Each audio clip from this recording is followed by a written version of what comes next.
চিনি উৎপাদনের পর বেঁচে যাওয়া মোলাসিস থেকেই তৈরি হচ্ছে অ্যালকোহল, আর সেই মোলাসিসকে প্রক্রিয়াজাত করে তৈরি করা হচ্ছে বিভিন্ন ধরনের স্পিরিট ও মদ।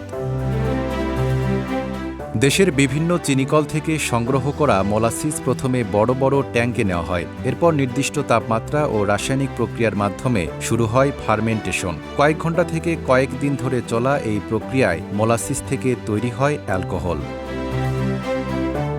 এরপর শুরু হয় পরিশোধনের ধাপ। বিভিন্ন প্রক্রিয়ার মাধ্যমে তৈরি করা হয় malted whisky, imperial whisky, old rum, রোজারাম, fine brandy, cherry brandy, vodka ও অরেঞ্জ কুরাসাও।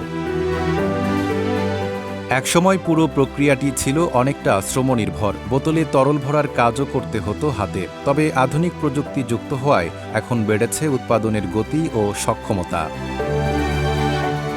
স্বয়ংক্রিয় মেশিনে প্রথমে বোতল পরিষ্কার করা হয়। এরপর নির্দিষ্ট পরিমাণ তরল ভরা, ক্যাপ লাগানো এবং বোতলের গায়ে লেবেল লাগানোর কাজও হয় যন্ত্রের মাধ্যমে।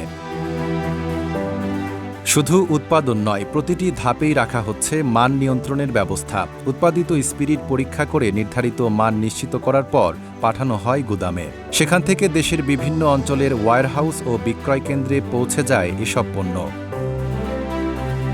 তবে চিনিকলের উপজাত হিসেবে পড়ে থাকা মোলাসিস একাধিক ধাপের প্রক্রিয়াজাতকরণের পর পরিণত হচ্ছে বাণিজ্যিক অ্যালকোহল ও বিভিন্ন ধরনের মদে। আর আধুনিক প্রযুক্তির সংযোজনে পুরো উৎপাদন প্রক্রিয়াটি এখন আগের তুলনায় অনেক বেশি দ্রুত ও স্বয়ংক্রিয়। Desk report, Dhaka post.